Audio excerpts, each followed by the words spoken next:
As the sixth patriarch instructed the assembly, let us begin by purifying our minds.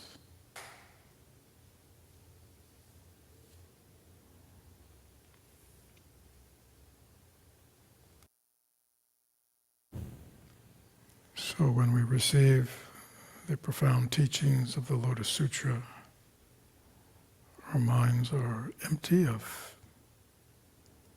any sticky thoughts,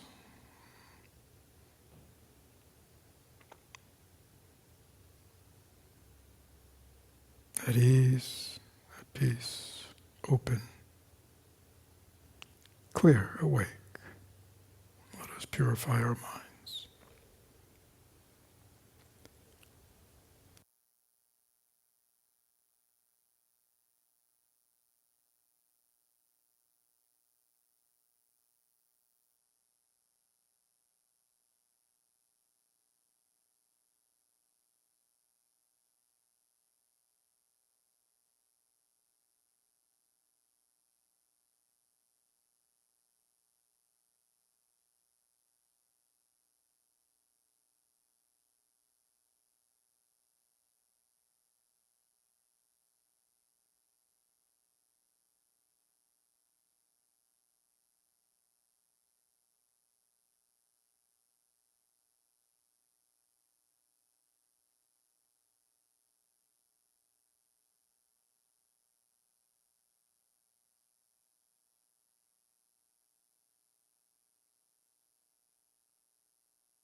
Good evening, friends. So this is the fourth and final session of our Dharma pop-up.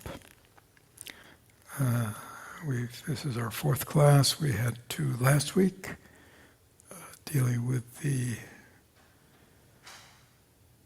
sixth patriarch, the last patriarch from Bodhidharma. After that, in Chan, it's kind of split off. And again, even though, there may be some, we don't know the history, the exact history, but at least, as I said last week, the protagonists and antagonists, actually, in the Sixth Patriarch Sutra are all human beings, right? They're all, wood sellers, their mothers, people in the market, monks, abbots, all human beings. In the Lotus Sutra, this great, one of the last of the Mahayana Sutras, as was stated last week, we have entered a totally different realm. And as I read you the assemblage last time, all kinds of beings from all kinds of states of development and universe, those known, a few that are known to the earth, many which are unknown, but they're known in more mythological areas of existence. The numbers were fantastic. Myriads of kotis, of kalpas. If I can share with you all the Sanskrit meaning, but it means like, if you can think of the biggest number you can think of, and times it by itself, and then keep timing it by itself forever, that's how many were gathered. So it is really trying to show us that in the world of what we can see with our five senses, it's a very limited, tiny world. And that worlds are vast. As I said last week, we know from all these incredible, whatever they call them, the way they look inside your body and they show you all these, it's like endless worlds, right? Inside each cell, inside each tissue, endless worlds. No matter how far they can reach out into space, there's no end to it. Endless worlds. Inside, outside, and that we are part of that. Even though we feel separate, we are actually part of that. We are totally interdependent, interconnected. We are that. We are all those boundless universes. And so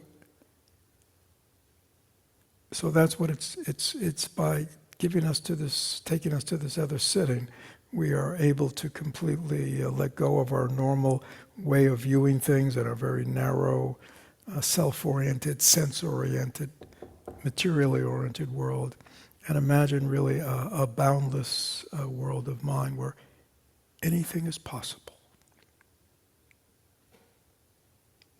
Because the mind is fundamentally immaterial, it can take on any form it could possibly exist in. So let me continue with the Lotus Sutra. When we were last time, we really were in the beginning ones where we really chapters focused a lot on upaya. Again, one of the fundamental teachings of the sutra is this fundamental concept that the Buddha and all great beings, even though they only teach ultimately the path to Buddhahood, the ultimate bodhisattva way, that the path of seeking total enlightenment in order to bring benefit and liberate all beings. This is the one path, the Ekayana, and yet bodhisattvas use endless, and Buddhas use endless, skillful means, expedient means, to get people on the path, to bring them along, to meet people where they're at, so they can, it's sort of like, if you can think of a path, like if there was a path from here going into the deepest, highest mountains. And there was just one path. And even though it went for thousands of miles, and it went up and down and over and above and ended up at 20,000 feet or something, wherever anybody enters that path, they have entered the path.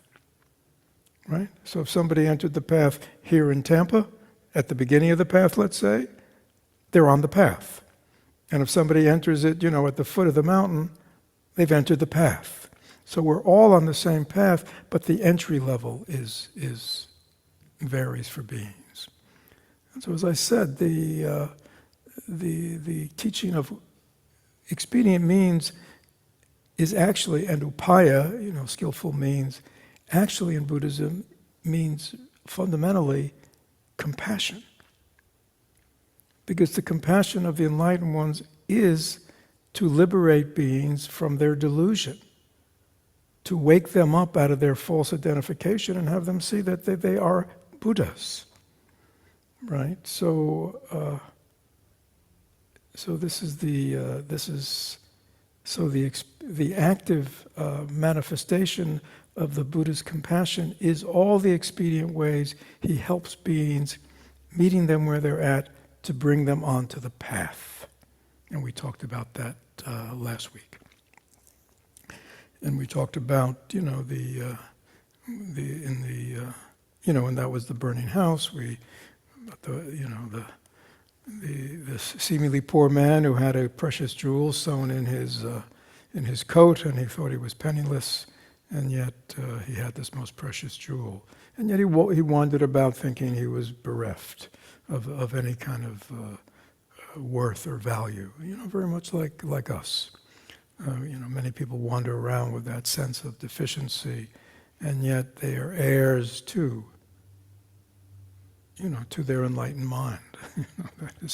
That is what we are heirs to. So, the imminence of enlightenment, of Buddhahood, of Buddha mind in all beings, the teachings of expedient means. And now in these last chapters, we get that we're really presented with, the Lotus Sutra is very interesting. Most sutras have a lot of practices, all kinds of, all kinds of meditation practices or devotional practices. The Lotus Sutra just keeps talking about the true law, the true Dharma, the one Dharma, but really doesn't, kind of set forth very clear practices, which is why a number of Buddhist sects, Tiantai texts, the Nichiren sect in Japan, they made actually the worship and the recitation of the name of the Lotus Sutra as their practice, right? Because throughout this thing, it keeps saying, worship the sutra, propagate the sutra, as if it's just these words that need to be propagated and not the truth and the meaning of the words. So I want to share some of these. They're all very different. So now this is chapter 14. The Buddha addressed Manjusri. Manjusri again is the bodhisattva of wisdom. If any bodhisattva, mahasattva, so it's an enlightened being, a mahasattva is a great being, so hyphenated, bodhisattva, mahasattva, desires to preach this sutra in the evil age to come, he or she should be steadfast in the four methods. So let me just explain. We don't have a lot of time tonight. I could share a lot, but so in the traditional unfolding of the kind of Buddhist cosmology, it is not like Judeo-Christian, we might say, where sort of you begin. Where do you begin? In the world of sin, and eventually you end where? Heaven. So it's a kind of linear path, right? In the Buddhist world, it's circular, right?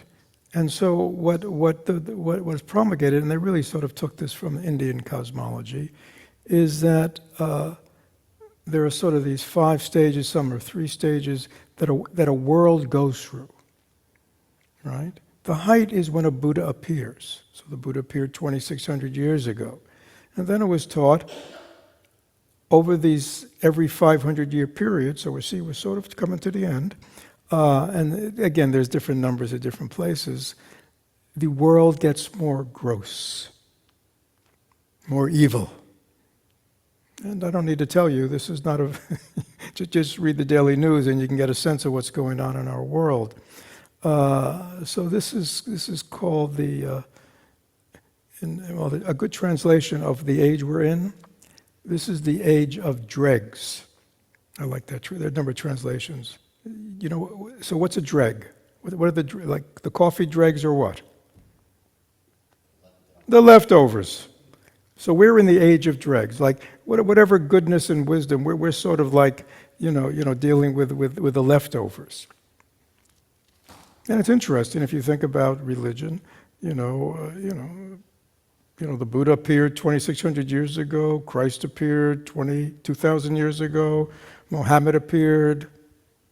When did Muhammad appear? Thousands of years ago. So you can kind of see, isn't that interesting, that all our basic religions are based on beings who appeared, 2,000 years ago. So that sort of corresponds to, and the grossness of this time is not only in the social sphere, but it's also in the Buddhist sphere. Lots of false teachers and say one thing and hypocrites and anyhow, there are lots of very interesting explanations. And if you read some of these more elaborated tantras on the age of dregs, you go, sounds like our time. Anyhow, I won't go into it. So anyhow, if you're teaching the Dharma in this age, you need 4 methods. First, and they relate to body, speech, and mind, and conduct. So the first one is in the realm of action and intimacy. And this is and we can think about our own life. If a bodhisattva, mahasattva abides in the state of patience, right? So this is patience, gentle and agreeable, is neither hasty nor overbearing, and their mind is imperturbed. He sees all things. She sees all things in reality. Yeah. And what is the bodhisattva's sphere of intimacy? So that's a sphere of action. I mean, patience, steadfastness, right? This is the way the bodhisattva acts in the world. Very inclusive. Thich Nhat Hanh uses the word inclusive for patience. Inclusive means, see, we're always patient, we're always impatient with things that we think shouldn't be happening. So he says a better term for that is the practice of inclusiveness. Whatever's happening, we include. We're always impatient with something because we think it shouldn't be occurring the way it is. But as soon as you include and say, oh yeah, no, this too, this too, this too, this too, this too, everything in the world, this too, we'll include it all. You can see once you move into that place of acceptance, you can be patient. Okay. And the sphere of intimacy is really about who a bodhisattva relates to, which is really about who they don't relate to. Is not intimate with kings, princes, ministers, heretics, all these other names, composers of worldly literature, poetry, doesn't resort to brutal sports, boxing, wrestling, doesn't go to juggling performances, doesn't consort with in those days I guess it'd be considered untouchables, people who kept pigs and sheep and fowls and dogs and hunters and fishermen, those engaged in evil pursuits. And yet when such people come to the Buddha as a bodhisattva, they preach the law to them, the Dharma to them, expecting nothing to return, etc. And so it basically, it's really saying that, in terms of conduct, endless inclusivity, endless patience with all beings, open to everyone, but yet very careful who one's intimate with. Why? Because, who we're intimate with, who we're friendly with, who we hang out with, affects us in many, many, many ways. So, and it says it doesn't mean that these teachers don't teach all these kinds of beings. They don't reject anybody, but they don't hang with them. Okay. And yet, is an interesting paragraph for those of us who love the wisdom teachings. To further, a bodhisattva mahasattva contemplates all existence as empty, sees appearances as they really are, neither upside down, nor moving, nor receding. Everything is just like space, of the nature of nothingness, emptiness. Their minds are cut off from the coursing of all words and expression, unborn, not arising, nameless, formless, unimpeded, infinite, boundless, unrestrained. Yeah. So that's the mind of a bodhisattva. Yeah. So again, in this first methodology, it's about, again, it's like the 5 mindfulness trainings, other rules of conduct. We have to be very aware of what we're doing with our body and what kind of environments, what kind of conversations, all the things that we find in the 5 mindfulness trainings have to do with this one. Secondly, all those who want to, this is after the death of the Buddha, extinction of the Buddha, this time of the decline of the law, the Dharma. One who desires to preach this sutra should be abide in pleasant speech. So body, speech, and mind. Wherever they orally proclaim or read the sutra, they take no pleasure in telling of the errors of others. They don't despise other preachers, nor speaks of the good or evil of others, the merits or demerits of others, nor singles out people by their name, or publishes their error not by name, praises their excellence, or put down other people invidiously. By keeping well with a cheerful heart as this, those who hear will offer no opposition to them. Yeah, so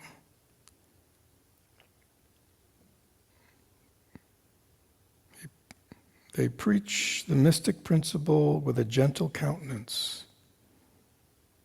If there be any difficult question, they answer according to its meaning, by reasoning in parables, expounds and discriminates. Very tactful expedients. In this way, he stirs sentient beings into all earnestness, to steadily advance in the Buddha way. They rid themselves of a lazy mind, slackness of thought, free of all worries, and with kindly heart proclaims, day and night, ever propounding the teachings of the Supreme Way. So that is the methodology of speech. So we have our actions, our speech. Third, in this corrupt age to come, when the Dharma is about to perish, does not cherish an envious or deceitful mind. Doesn't slight or abuse other learners of the Buddha way, seek out their excesses or shortcomings. No matter what path he does, he doesn't distress them. He doesn't cause them to have doubts or regrets. Doesn't say, oh, you're very far removed from the Dharma way. You'll never be able to attain perfect wisdom. Yeah, because you're just unstable people and you're remiss in the way. Doesn't engage in discussions, kind of philosophical discussions or endless disputation. But in regard to all the living, thinks of them only with great compassion. In terms of their teachers, think of them as benevolent fathers, great teachers. From one's deepest heart, one reveres and worships the enlightened ones. In regard to all living beings, we should preach the Dharma equally, always in accord with the law, the Dharma, never more or less.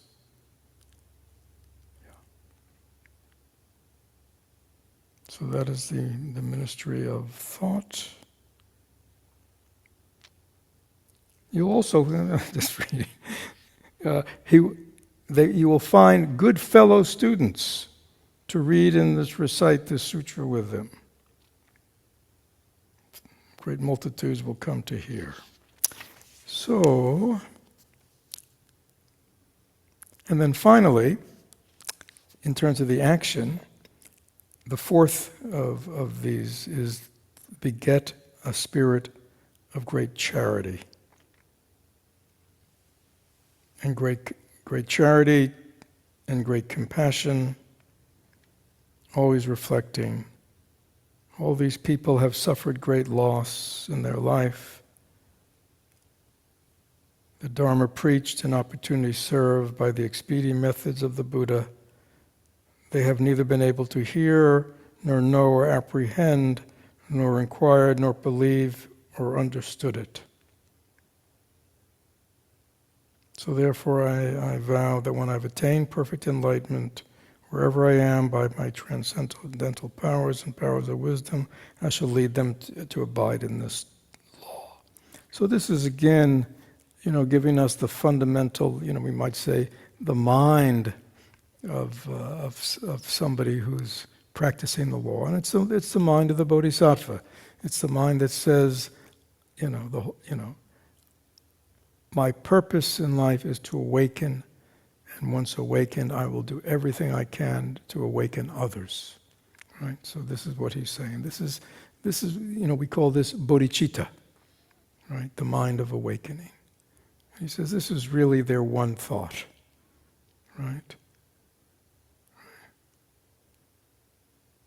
Seeing the suffering of others, seeing their inability at this time to really understand the deeper meaning of life, the deeper meaning of their own potential, feeling so sad for them because they, again, like we said earlier, it's like a poor man, the prodigal son, wandering the earth, poor, and yet they're the heir to this great kingdom. Right? You see, they're the same person. When they think they're poor, they act like a poverty-stricken person. When they come into their inheritance, now they have full capacity to use their wealth. They're the same person. But before, they were ignorant, unknowing about all the wealth they had, right? And then when they came to realize it, the way they are in life is very different, but they're still the same person. Right? When they're poor and when they're rich, they're still the same person. It's just the circumstances have changed. So this is again. So what do we say? They're number one. They are what? Patient, inclusive with all beings. Speech, do no harm. Only support the good. In their mind, what do we say? See, everything is empty. What else? Great. You have it all. Great compassion. So these four methods are the mind of the Bodhisattva. Whose mind? Our mind. It tells us what to cultivate. So I just wanted to give you a little flavor of these four methods. Now, this is a very famous chapter in the Lotus Sutra and was really very much taught.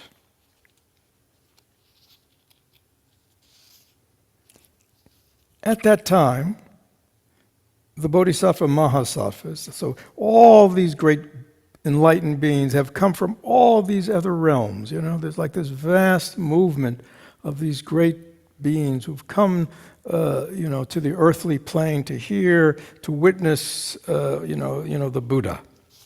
And with folded hands, they all saluted the Buddha and spoke to him, saying, "World-honored one, if the Buddha will allow us, after his extinction, which means his death, please allow us, after your extinction, to diligently and zealously to protect and keep, read and recite, copy and worship this sutra in this Saha world." Saha world is this world of birth and death, this world of suffering. "We will preach it abroad in the land." Okay? So all these great bodhisattvas inspired by the Buddha, all these suffering beings, that he's work, they're like, this is the job. They say, we're here, right? After your extinction, we will follow through, right, and bring benefit to all these beings. Not bad, eh? Thereupon the Buddha addressed all this massive host of bodhisattva mahasattvas. Enough, he says, my good sons and daughters. There is no need for you to protect and keep this sutra. Why? Because in my Saha world, there are in fact bodhisattva mahasattvas numerous as the sands of 60,000 Ganges rivers. Anybody can do the math on that? So as many grains of sand there are in the Ganges River, please time it by 60. So that's how many bodhisattva mahasattvas there are in this world. See, they've all come from these other worlds. But he said, don't worry, in this world, and each of these bodhisattva has a retinue as sands of 60,000 Ganges. Okay, everybody doing the math? Everybody get your calculator out? Okay. These persons are able, after my extinction, to protect, keep, recite, and preach abroad this sutra. So this is and many different interpretations, but very meaningful to people. In other words, well, let me read a little bit and then we can see. So, if we're not looking for help from other realms, from other lands, who's going to save us? Who's going to do the work after you're gone? We will. Buddha says, I don't need you. In this Saha world, in this world of suffering and delusion, there are thousands and thousands and millions and endless who will do the work. When the Buddha had thus spoken, all the earth of the 3,000 great thousandfold land of the Saha world trembled, quaked, and from its midst issued together innumerable thousands of myriads of kodis of bodhisattva mahasattva, with their golden-hued bodies, 32 signs, boundless radiance. All these bodhisattvas, hearing the voice of Shakyamuni Buddha preaching, sprang forth from below. Each one of them had great hosts and hosts and hosts, endless hosts, disciples of all types.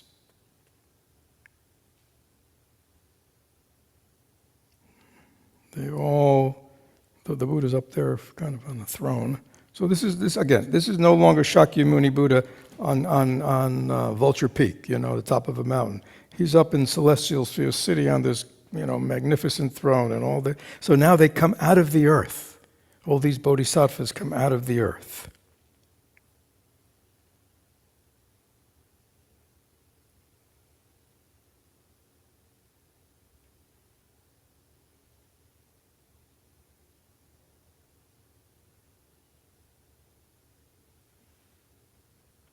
And then the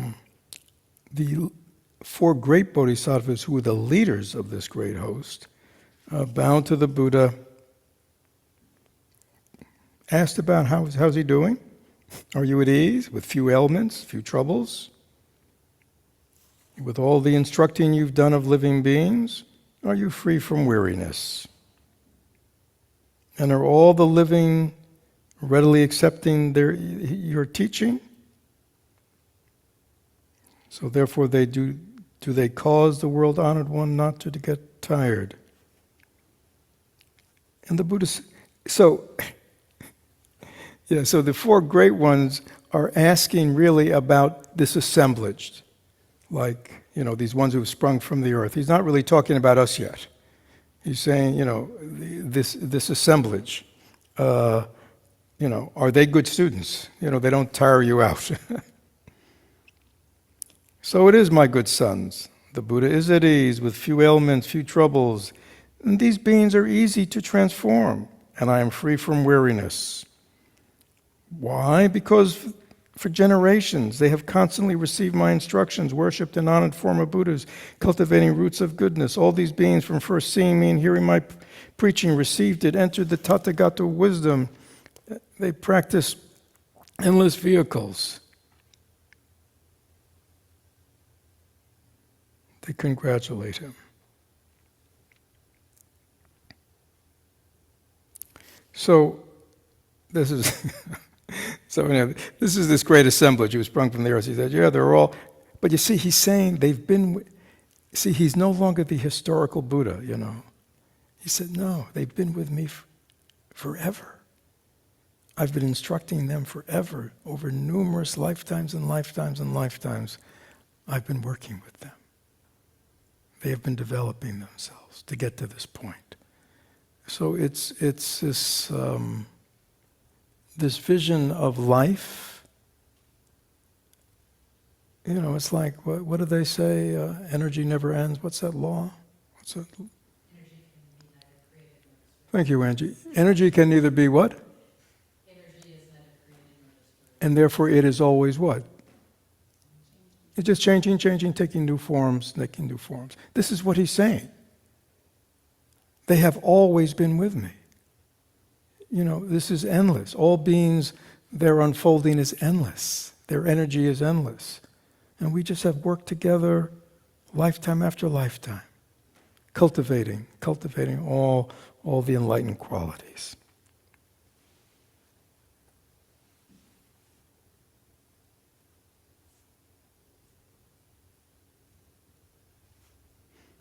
Anyhow, they're all very well struck.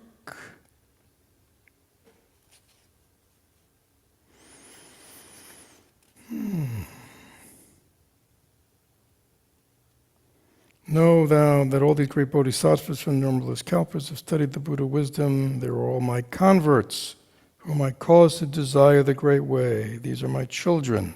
They dwell in Buddha fields. They practice all the good deeds. Joyfully they're devoted to quiet places, shunning the clamor of the crowds. They don't take pleasure in much talk. They're learning the law of the Dharma of my way. They're zealous day and night. For the sake of seeking the Buddha way, they dwell in space beneath the Saha world. So this is our world, so they're of the earth. Now again, there are different interpretations we'll talk about. So they have dwelled in space, but beneath the Saha world. Firm in the power of will and memory, ever diligently seeking after wisdom. They have no fear in their minds. All of them will become Buddhas. So believe me, all of you, he's saying to these other great bodhisattvas in other lands, believe me with single-minded. I, from a long distance past, have instructed this whole host.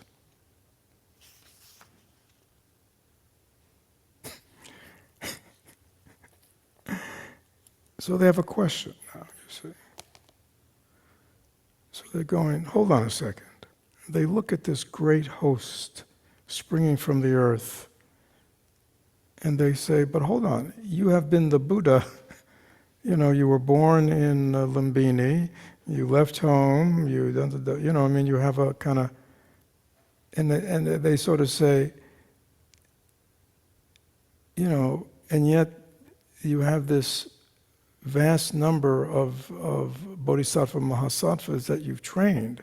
They say it's like they give the example here. They say it's like if you asked a teenager, and the teacher said, well, I have lots of students, and they say, who are they? And the teenagers point to all these centurions, you know what I mean, all these 100-year-old people. You'd think, hold on a second, they're teenagers. And yet they've been teaching these people who are 100 years old, for a long time. It doesn't make sense, you see. How could that be? They don't know. Things, please, and tell us. The matter is hard to conceive. How can it be believed? It is but recently that the Buddha has attained enlightenment. And the things he has accomplished, they abound. But tell us, explain, if it's as if a strong young man, 25 years old, indicated centenarian sons with white hair and wrinkled faces, and said, "These are my children." Right? You would kind of go, "What? What's he talking about?" That's what they're saying. He said, "No," but they say nobody in the whole world believe it.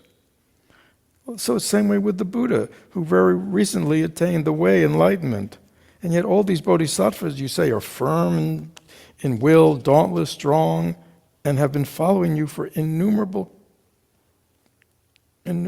kalpas, endless time. Their minds are free from fear, patient. How can this be? Now, we hearing it from the Buddha have no doubts on this matter, but we beg the Buddha for future hearers to explain, if any should doubt and disbelieve this sutra, fall in the evil path, please tell us how this has happened. Yeah, so I say, why is this a famous chapter? Okay, because, and again, it goes on. This, and again, it doesn't say more than I've said, but in future generations, China, Japan, other places where this sutra has been taught, this is one of the most significant teachings, right? Who are these bodhisattvas who spring from the earth? Who are they? Us. The earth meaning this, this Saha world, the world of delusion, Lotuses grow from the mud, right? This great host of bodhisattvas, they're not coming from celestial realms. They're not coming from other Buddha realms, right? We haven't sent out an SOS. A lot of people, they like to send out an SOS during these times. We need help, right? God, wouldn't it be wonderful if a whole host of enlightened beings came to earth and kind of straightened this whole mess out, right? Wouldn't that be wonderful? The Buddha says, no, they're coming from the earth. They're coming from us, coming from our land. This is where bodhisattvas are going to come. So it's a very... in this sutra where there's so much endless, boundless, endless worlds, jeweled thrones, and the way these great bodhisattvas kind of volunteer to help out. And the Buddha says, no. There's a whole group that I've been training. They're of this world. They know this world. They are part of this world. They live in this world. They live in the earth. They live in space. And they've all trained in this whole other way of being, seeing, acting, speaking, understanding. They're the ones. And so it's, the message is very profound. And as I say, affected many people because, and interpreted different ways, because again,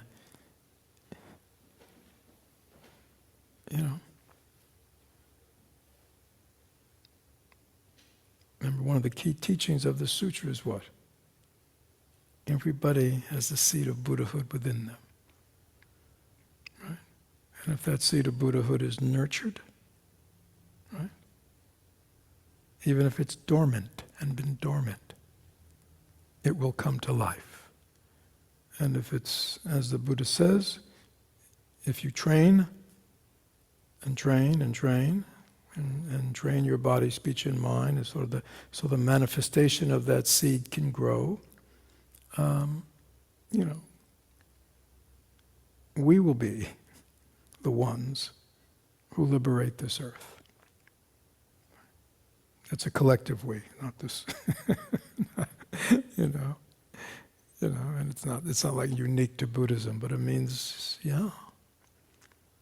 So it's a very inspiring, a very empowering vision.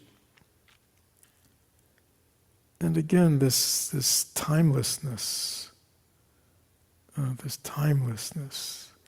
because in this sutra, and in this chapter, in the next chapter, the Buddha reveals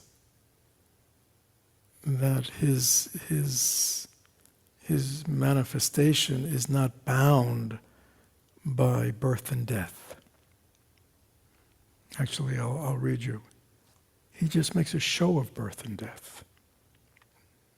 Do you know why he makes a show of birth and death?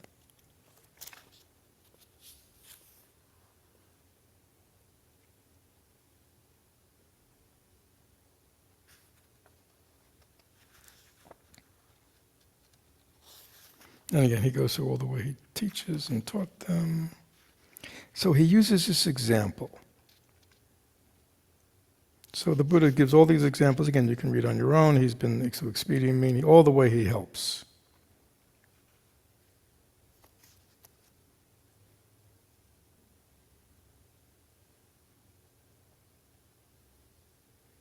So then the Buddha says, so even though the Buddha is outside of time and space and is endlessly teaching in all realms at all times, and yet he says, in this Saha world, right, like the world we live in, the material realm, if the Buddha stayed long in the world, people of little virtue who do not cultivate the roots of goodness and are spiritually poor and mean, greedily attached to the five desires, caught in the net of wrong views and false reflections, if they see the Tathagata constantly present and not extinct, meaning not dying, they'll become puffed up and lazy and unable to conceive the idea that it's hard to meet a teacher, it's hard to meet a Buddha, you see? And therefore they won't have a mind of reverence. So the Buddha teaches, know that the appearance of the Buddha in the world is rare. It's a rare occurrence.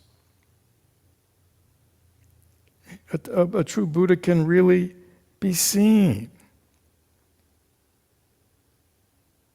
So all these living beings hearing such a statement must certainly realize the thought of the difficulty of meeting a Buddha and cherish a longing and thirst for him. Then they'll cultivate the roots of goodness. And so in reality, the Buddha never goes extinct, yet he announces to everybody, I'm about to go extinct. Again, the methodology of the Buddha Tathagatas is always like this in order to save beings. It is altogether and real and not false. Right? Why do we practice Buddhism? I mean, if there wasn't death, if there wasn't impermanence, we'd go, what's the hurry? Right? Right? What's the hurry? Right? If we thought our teachers or whatever, they'll be around forever. Yeah, I still got, there's a football game going on this weekend, there's a hockey game, right, Bill? There's all this other stuff, basketball. I mean, it's like, the teachers will always be here, the Buddha will always be here. Right? I got plenty of time. That's our minds, right? So, to kind of shake us up, the Buddha manifests sickness, old age, and death. Yeah, I'm not going to be here. Yeah. You come here next week, I may not be here. You act as if we're always going to be here. No, it's not that way. Yeah. And then once I'm gone, I'm not going to be back for 2,500 years because there will be another Buddha. I didn't finish that cyclical thing as generation to generation, and then a new Buddha appears. And we start all over. In 2,500-year cycle, 5,000-year cycles. That's kind of the analogy. It's really just an analogy of world systems, creation, destruction. New world systems come into being. Eventually, they manifest, and eventually they go extinct. They deteriorate. That's just the way of the world. So that's kind of the teaching of Buddhism. Everything manifests that way. So even when a Buddha appears in the world and a living presence and teaches the Dharma, over time that teaching will degenerate, because that is the nature of the human beings, right? Grosser and grosser and grosser and grosser. So then he uses a parable. Anybody we know? Yeah, he says it's like a physician, wise. conversant with medical arts, skillful in healing, many, many sons, up to 20, maybe even 100. Because of some matter, he goes abroad to a distant country. After his departure, his sons drink his poisonous medicines, send them into delirium, and they lie rolling on the ground.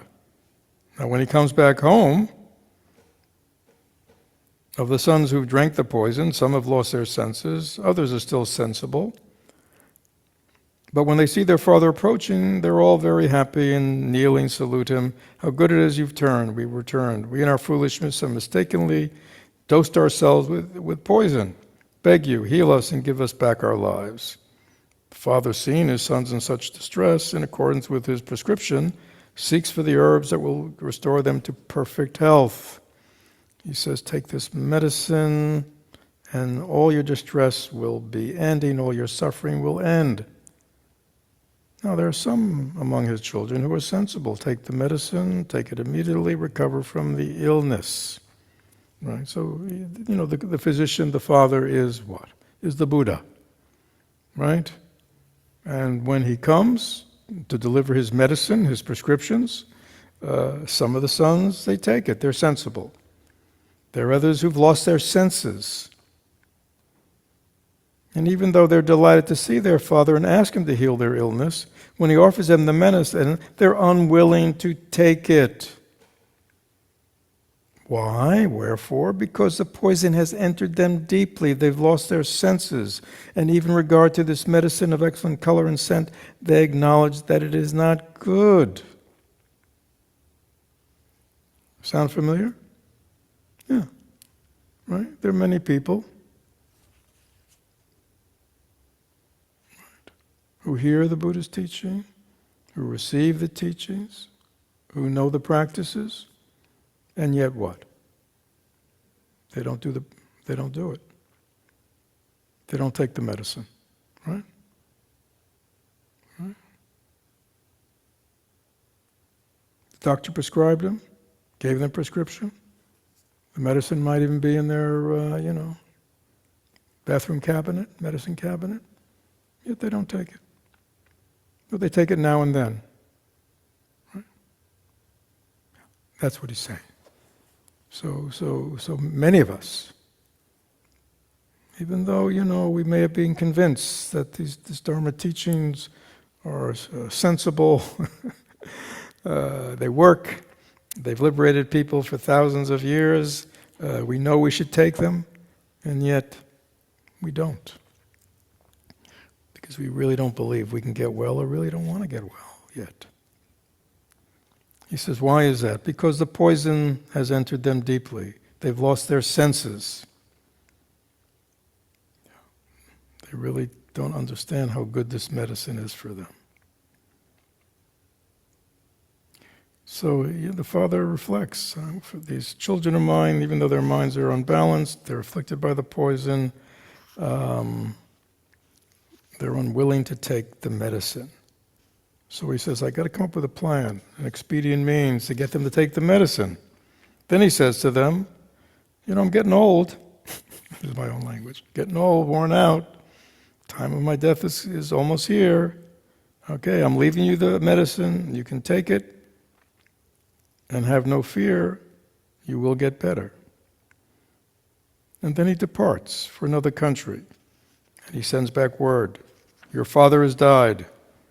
And now when the sons hear their father has died, their minds are greatly distressed, and they reflect, if our father were alive, he would have pity on us, and we'd be saved and preserved. Now he's left us and died in a different country. We're orphans and no one to rely on.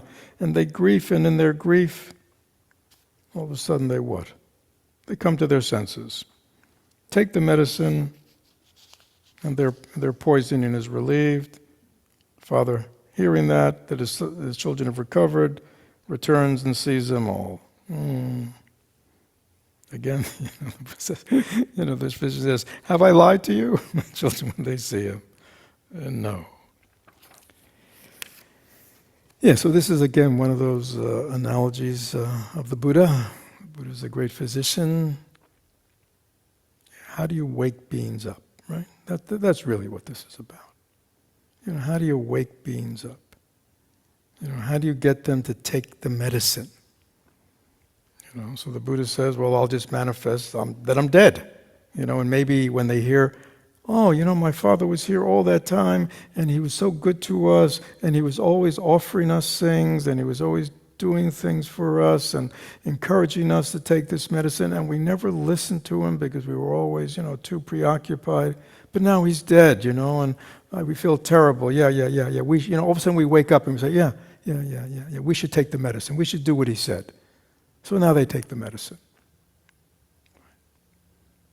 Yeah, Buddha said, yeah, if I manifested my endless ability to never become extinct and just stayed in this realm for, very few would listen to me after time, right? Yeah, he's always going to be here. He's always saying the same thing. The medicine is here. It's in my cabinet. I can take it whenever, right? So that's what the Buddha's saying. So he manifests extinction to wake us up. And again, I think all of us would have to admit, if it wasn't for impermanence, right? Right? If it wasn't for sickness, old age, and death, if it wasn't for the instability of the world, where would we be on a Thursday night? Anybody can think of something better doing tonight than listening to the Lotus Sutra? Yeah, probably lots of things. More fun, more enjoyable, right? Yeah. But it's because of sickness, old age, and death, because of impermanence, because of all the things that don't work in this world that we're here. So it's like that. Any questions? I'm sort of just putting it out there. I'm just trying to give you a flavor of the sutra. Any questions in the hall? Any questions online about these teachings? Agree, disagree?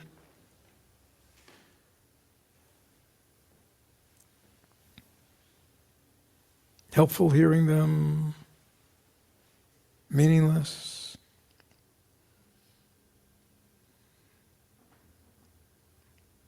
Who wants to say something?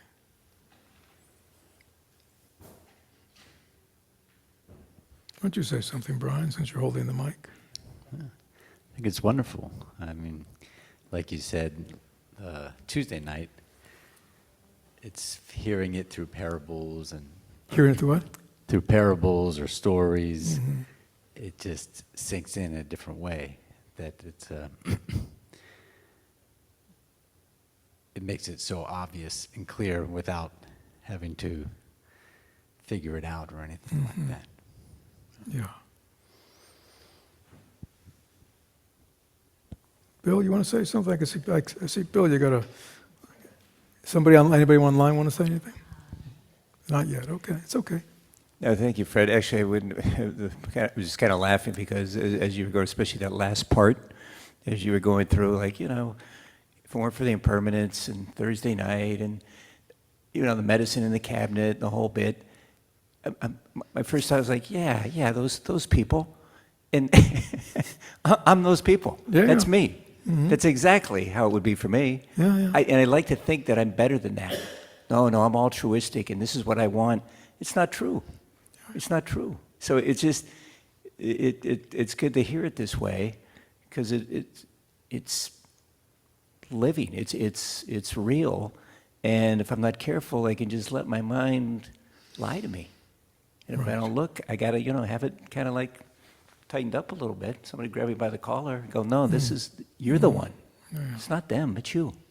So it's good. Yeah, so again, it's like sometimes, for many people, they need a crisis. Like we know many people, they're kind of living their life, the ordinary life. And then we know people, they have a significant illness, right? They have a cancer or a tumor, We know people like that.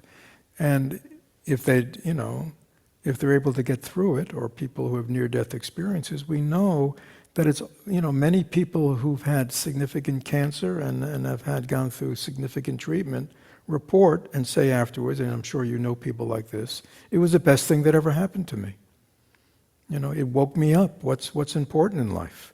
I have totally different values now, right? And we all know people like that. That sometimes these crises, these things that wake us up out of our normal sleep patterns. I mean, in a certain sense, we're all asleep at the wheel in this life. Just kind of driving along and not really clear where we want to go and the possibilities of where we could go. So again, I mean, what the Buddha's saying, I create a crisis. I'm leaving. Bye-bye. And then he sends word, I've died. And all of a sudden the guys go, oh my God. I should have listened to my father while he was alive. He was really trying to help me. Oh, he left me this medicine. Yeah, maybe I should. Yeah. So we know that that it's that impermanence, that instability, and again that crisis. I mean, for many human beings, it takes a crisis, doesn't it, to kind of wake us up. Something happens. Something throws us out of our usual, habit energy, we might say. And we look at life more deeply, question it more. What's purposeful, what's meaningful. It's not going to go on forever. Oh my God, I thought this was going to go on forever. I mean, a lot of people, they look in the mirror and they're shocked because what? They see the signs of aging. Unbelievable. Right? Never thought it was going to happen to me. It happens to everybody else. It's happened to all my relatives. They're all gone. I never thought it was going to happen to me. Right? People get diagnoses for all kinds of disease entities and are shocked. Why are they shocked? Never believed it was going to happen to me. These things only happen to other people. And again, this is sort of what that is. We need, unfortunately, to be shocked because most of us just, being, having insight into our condition, seeing, the limitations of the way we live and the narrowness and the pettiness of the way we live, hearing a great teaching that inspires us, sign me up. That's not the way most people do it. It takes crisis. It takes hardship. It takes suffering. It takes something to kind of get us out of our quiescence. Yes, Angie? Just a follow-up question. So, some of us manage samsara pretty well. Mm-hmm. And we've been fortunate so far in the lottery of life, perhaps not to have had these really tragic things happen. So would you suggest that we should be doing more meditations on death and so forth? I mean, in terms of practice to Yeah, just I mean, stir up that's, that in the urgency? Buddhist tradition, like the 5 remembrances we do, right? We do the 5 remembrances, right? I'm of the nature to grow old. I'm the nature to get sick. I'm the nature to die. Everyone I love and everybody, in my sphere, I'm going to lose. Oh. We say that every day. Why do we say it every day? Because we forget. Because our minds are unstable. Thoughts is coming and going. Thoughts coming and going all day long. So much distraction. It's hard to maintain any consistency of awareness. So we have to remind ourselves, right? We have to, remind ourselves. Yeah, death comes to everyone. Everyone. Right? That's the only known thing in life. And yet what is unknown is when it'll come and how it'll come. We don't know that. So therefore we have to be ready. Or things can change. Right? Now I'm on top of the world. Like you say, now life is good. How many people, life has been good and all of a sudden they get laid off? Right? All of a sudden they get their job is their dream job is phased out, right? So they thought they were in a solid relationship, and one day somebody announces to them, "Sorry, I've lost interest in you. You're not my soulmate." I mean, it happens. Does it happen? It happens. I mean, all the time our bubble gets burst, right? You go for a car ride and somebody plows into you. I mean, I don't want to be too negative, but I mean, like. This is what happens in this life. But we don't see it because we live in this little false bubble of, consistency and everything's going to, and we don't realize, no, things can change in a dime.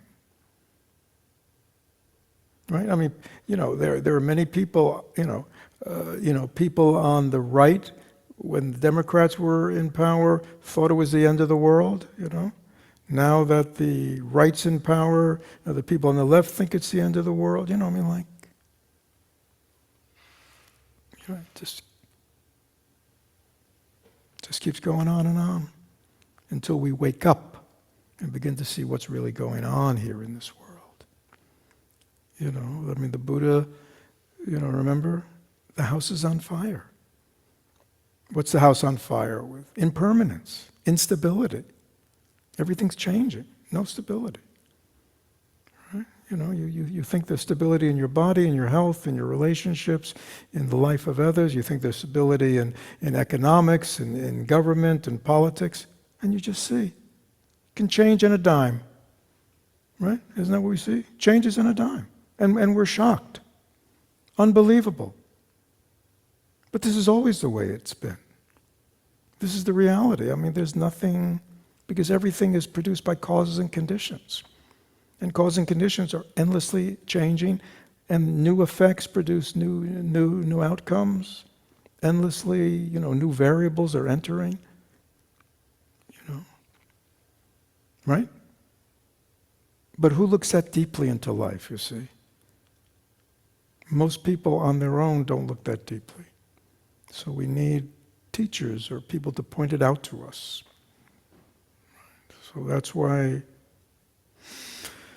all these myriad of bodhisattvas are springing out of the earth. Time of need. Right?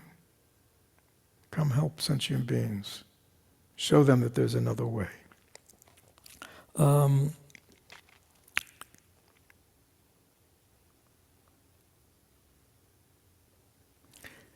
I think I talked at some point in some setting. This is one of my favorites. This is a chapter. There's this bodhisattva. You know what his name is? Never despise. So there's, again, all these things have long introductions for kalpas and anyhow. There was a bodhisattva bhikshu or monk named Never Despise. Why was he named Never Despise? Because that bhikshu means monk. Bhikshuni is a nun, bhikshu is a monk.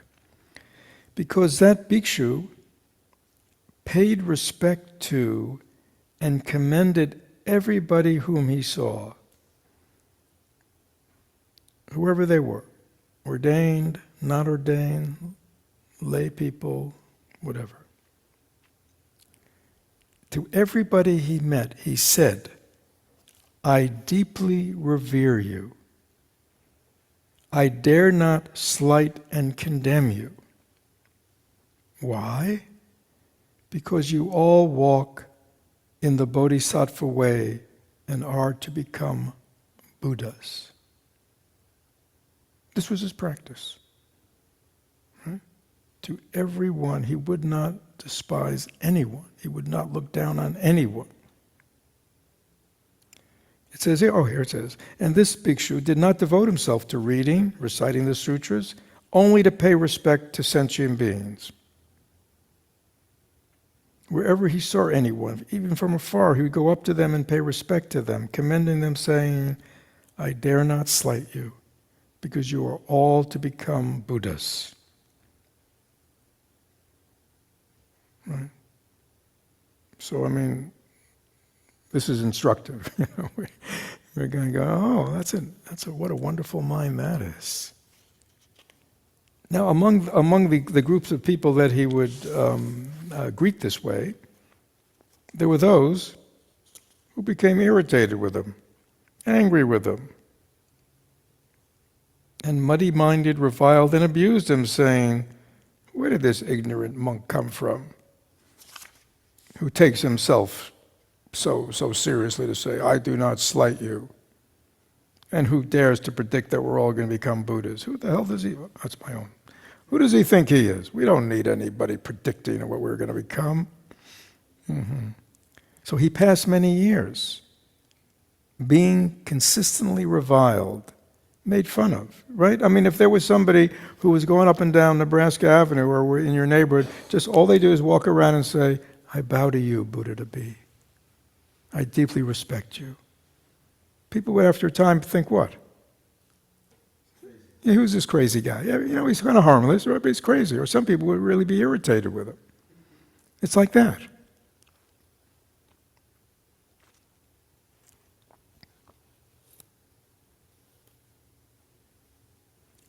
In time, some people became so irritated and angry with him always saying you're to become a Buddha that they hit him with clubs, sticks, stones. But while escaping to a distance, he still cried aloud, I dare not slight you. You are all to become Buddhas. And because of that, he was given the name Never Despise. Right? So again, these are, these great bodhisattvas, when we hear about them, even though they have all this kind of, fantastic kind of storyline, it's very human, right? Respect everyone. Why? Because everybody is inherently a Buddha. Everybody has the potential of the Buddha. Somebody today who's acting like a complete jerk, doing all kinds of evil things, they have that same potential. So treat them with respect. Even if they don't treat themselves with respect, treat them with respect. Because they have the same potential that we do. They have the same innate Buddhahood. Now when his end was drawing nigh, from the sky 25,000 myriad kotis of verses of the Lotus Sutra, he heard and was able to receive and retain 20,000 myriad kotis of verses of the Lotus Sutra. And because of that, he obtained great clarity and purity in all his sense organs. So he was able to prolong his life for another 10 million years or something. These endless numbers. Seeing this, that haughty four orders of monks and nuns and lay people who had slighted and condemned him and had given him the nickname Never Despise, seeing him possessed of great transcendent powers, of power, eloquent discourse, power of meditation, heard his preaching, they all believed in him.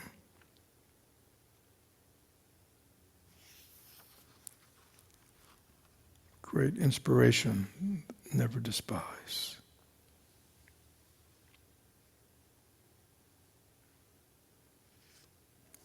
Yeah, so, that's a, you could say a lot of different things about this, but it means what? I mean, a fundamental teaching of Dharma is, not be attached to outcome, right?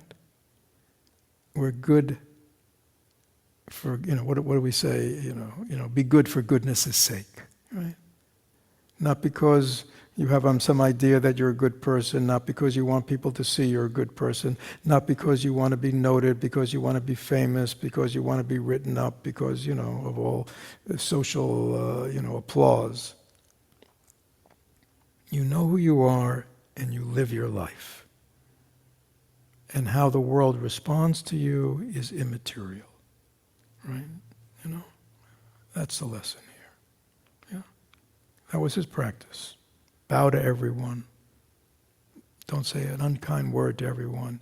And acknowledge the inherent Buddha nature in everybody. And that's all he did. Right? And whether they received him with applause or whether they threw tomatoes at him, he lived his truth. And to me, it's a very profound, I think, teaching, especially for people following a spiritual path, especially people, at this level who are following a deeper spiritual path, sort of making it very significant in their life. For many people, religion is something they participate in, it's something they do on Sunday, but it's not like central to their life, But for people who take the transformative path more seriously and have great dedication to it, you might find I'm sure there are people on this call who find some of your relatives, some of your friends wonder what happened to you, you know, right? You've gone off the deep end or something, you know what I'm saying? Or, yeah, I mean, you know, there's not always applause, right? So you know, we have to know why we're doing what we're doing, and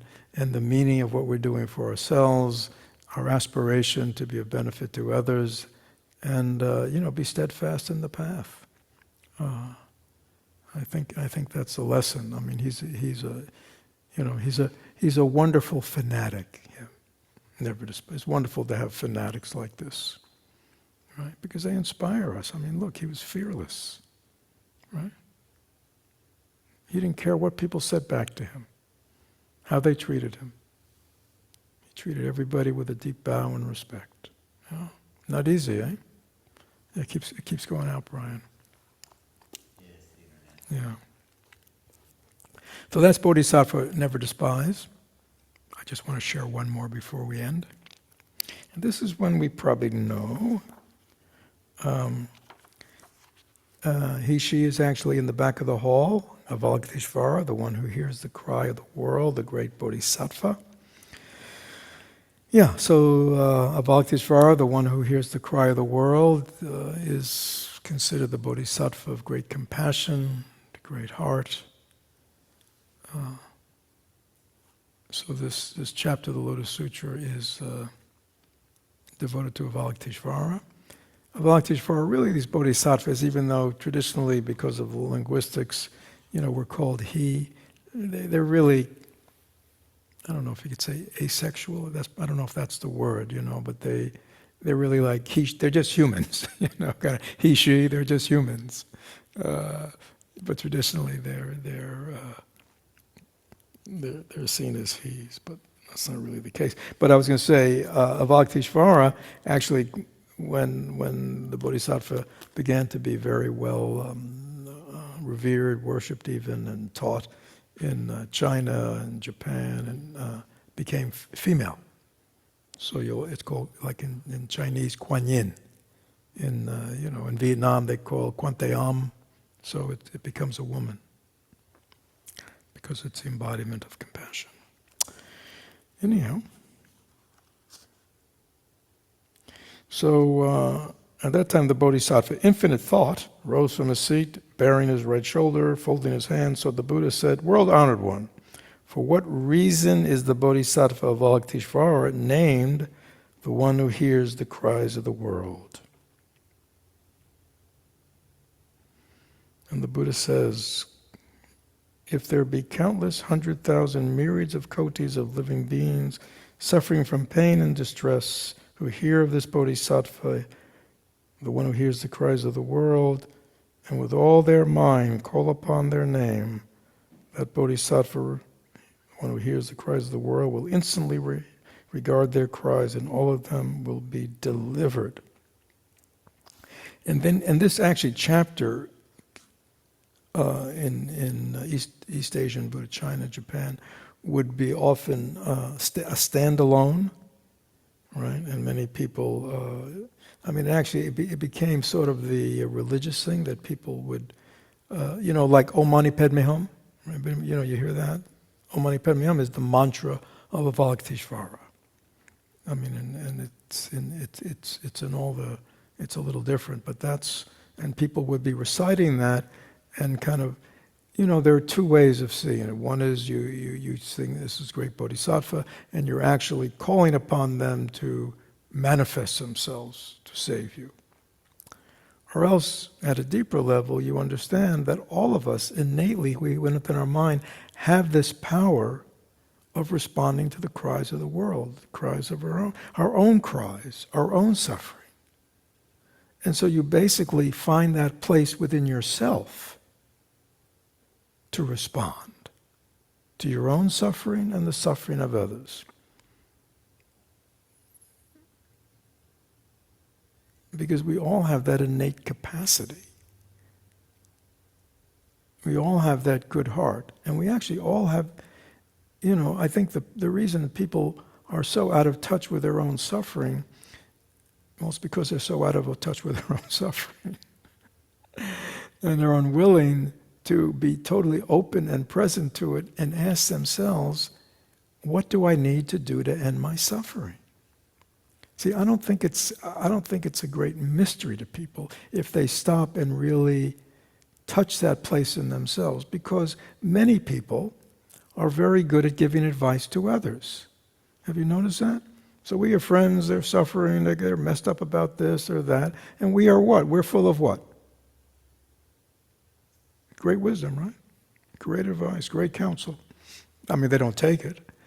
But when it comes to ourselves and our own suffering, it's like we're blind. Gee, I never thought of that. Yeah, I would, if somebody else was experiencing the same thing I am, I'd probably advise them to do this. Huh? But I never think about it for myself. If they were struggling with this or having trouble with that, or, yeah, I'd probably counsel them to do this or seek out that or do that. But somehow we seem to be unable to do that for ourselves. We all know that expression, physician, heal thyself. Anybody ever hear that? I mean, it's like, great healer. You who know how to heal others, why don't you turn that healing energy, that insight, onto yourself, right? So this is a wonderful bodhisattva. Avalokiteshvara.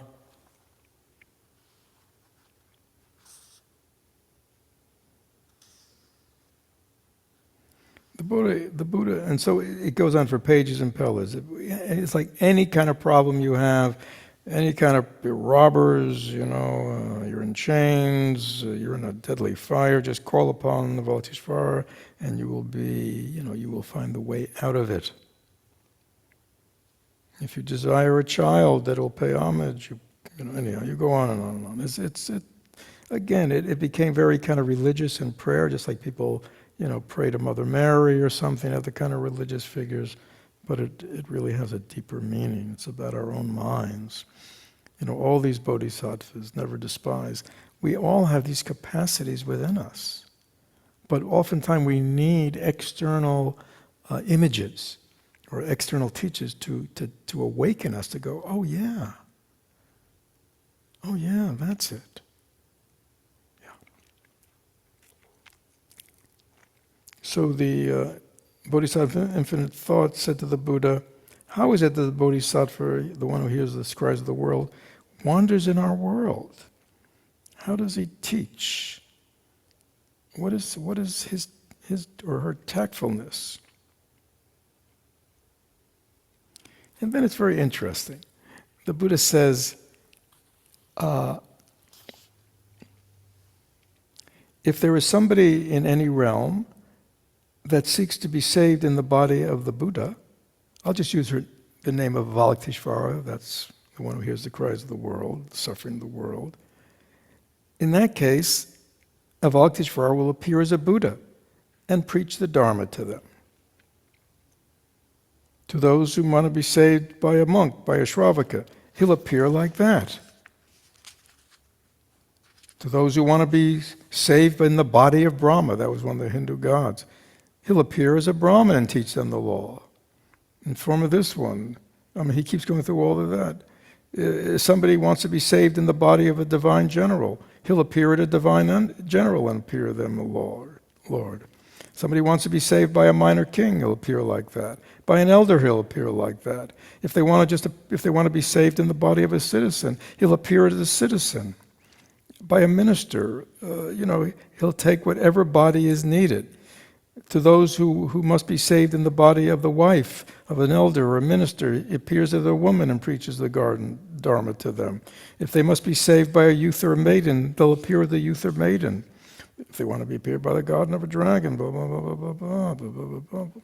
Therefore, with single mind,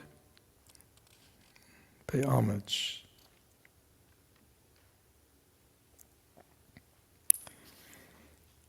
Yeah, that's very wonderful, right? Again, this is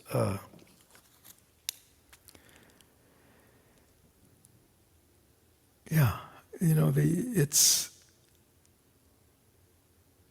compassion helping beings doesn't just appear in one form.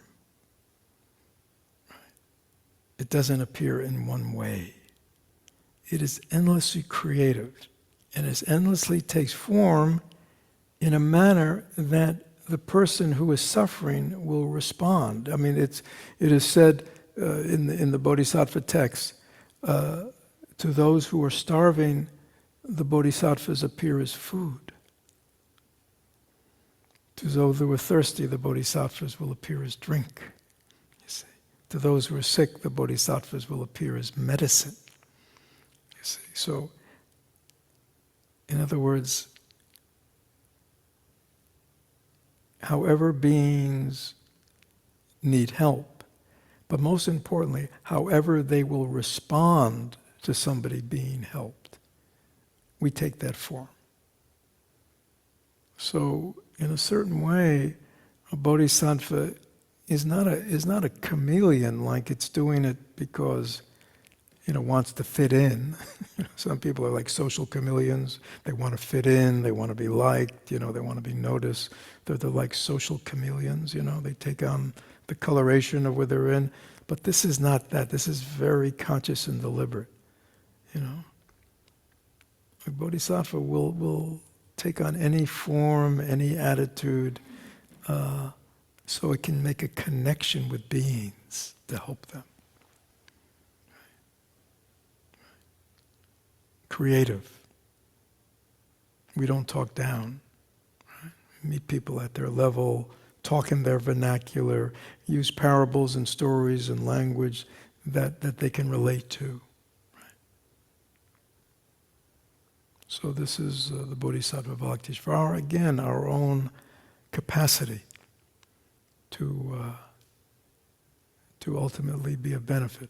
For those who are seeking liberation, Bhaktisvara appears as a Buddha, as a great teacher, right? So, the whole range. So anyhow, I hope I just gave you a little flavor.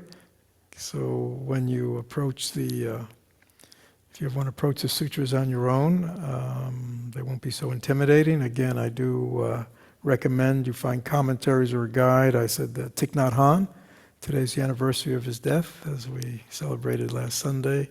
But he has a wonderful book on the Lotus Sutra, where he goes chapter by chapter. And it's again very accessible. Peaceful action, peaceful heart. Peaceful action, open heart. Pretty close. Yeah, so that's a wonderful book. So for those of you who've been on this journey of these last 2 weeks with our Dharma pop-up for these 2 sutras, thank you for joining. They are recorded, so if you missed any of them or want to listen again, they're available on the website, or is that? There's a playlist on the YouTube channel. So for all of you who know about YouTube channels, Angie says there's a playlist. For those who don't know, I guess you can just contact Angie or probably ask AI, I think these days. I mean, I don't think you're needed anymore, Angie. You could just be... Anyhow, thank you for joining me. I hope you have deepened your appreciation of our tradition, of these great teachers, great teachings that still very speak to us today. So let us share the merit. Whatever benefit has come to us through our study and listening to the wisdom of these 2 Buddhist sutras, Platform and Lotus, may they be shared equally with all whom we encounter, whether near or far away, and may its positive effects ripple continuously to aid in the healing and transformation of this world. So thank you, everyone. What's coming up? There's something Saturday. Fred's doing a workshop on letting go of anybody letting go of stories, liberating ourselves from the narrative of self, something like that. Angie, you're giving the Dharma talk on Sunday. Yeah, it's sort of oriented toward Bodhisattva never despise. It's Oh. taking joy in the joy of others. Taking joy in the joy of others, okay. And then our visiting teachers, the Bays, are coming in Monday night. And I've already hinted to them about maybe they're willing to give a teaching in the hall here on Tuesday. So we'll let you know. And then I believe the four of us are going up to Tallahassee to join Guagu and his community up in Tallahassee over the weekend. Even though I saw the weather report and I thought, what am I doing heading north? Anyhow, but then the Bays will be back and doing a retreat and maybe hopefully get them to give another talk in the hall before they leave. So good night, everyone. Fred, I would just add that Tallahassee Chan Center is going to be live streaming all of the talks next weekend with the Bays and us up there. So if anybody's interested in hearing their talks there as well, they can check the website of Tallahassee That's Chan. on the Tallahassee Chan Center. Yeah, so they have all of us giving different presentations and Q&A and all kinds of stuff. We're there to support our Dharma brother, Guagu, in his Chan Center. So thank you, everyone. Good night.